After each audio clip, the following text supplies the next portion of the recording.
Hello guys! So pag-uusapan naman natin ngayon yung mga parts and features of navigational charts. Yung mga details and mga symbols na makikita niyo sa charts. So ano nga ba yun? So let's take a look at this.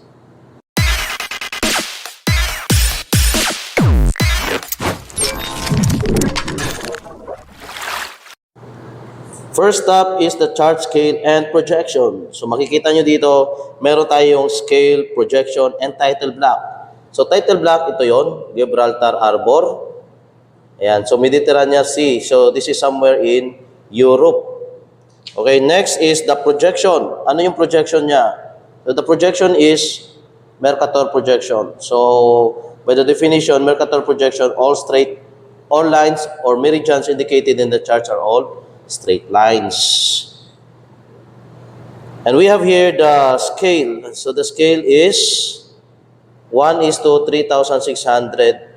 So kung panood nyo yung previous video natin, so this is an arbor chart with a scale of 1:3,600.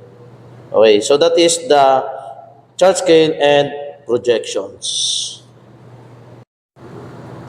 And the next natin is the depth and topography. So we have the soundings. So this is the depth. And so 12.7. So paano nyo malalaman yung unit ng depth? So depths in meters. So nakita mo dito sa title block. Okay?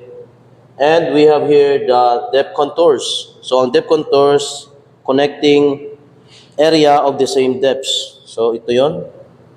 Ayan. So makikita nyo yung line na yan. So dito makikita nyo is 50. Ayan. So tingnan natin ulit dito. Ayan, 50. So nag-connect yan sila. So this is a contour lines or what we call isobars. Or isobats pala. And the topographic data. So topographic data, it shows us the coastline. So pag makita nyo dito yung blue na yan, so it means that is a shallow water. So dito is medyo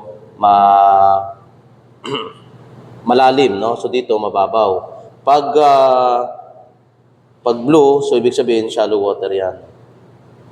So it also show us the formation of the harbors or land masses, no? So yung formation ng coastlines.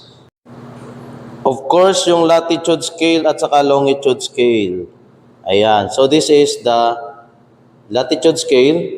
And this is the longitude scale. Okay? So, ang pagbasa niyan, malalaman nyo yan later on sa next video natin. So, ipapakita ko sa inyo kung ano yung tamang pagbasa ng latitude scale at saka yung longitude scale.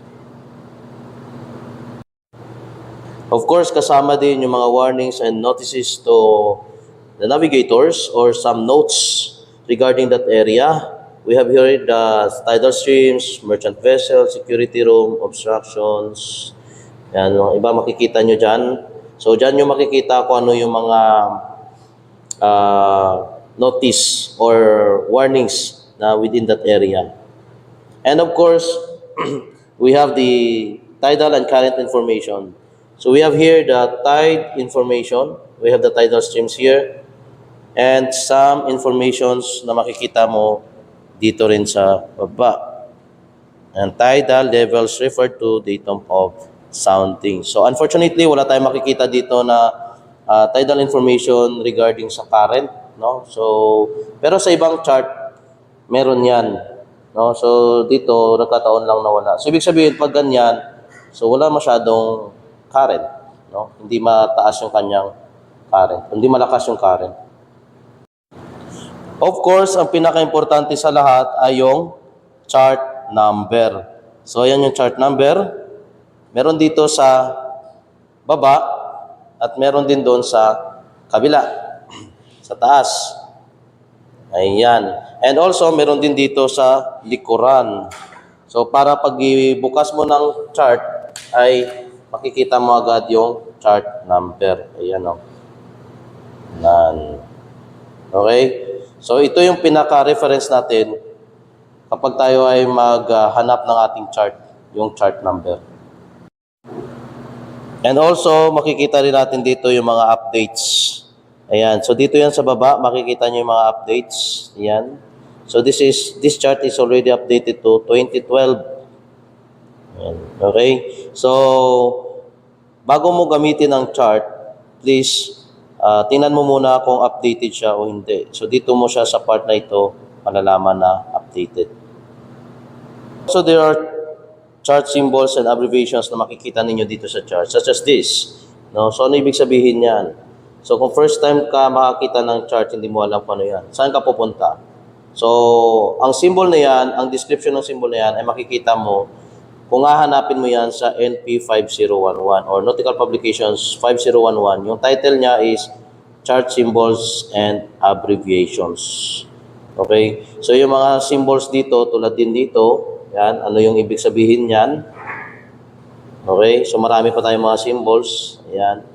Mga abbreviations. So, lahat ng yan, makikita mo sa NP 5011 or the chart symbols and abbreviations.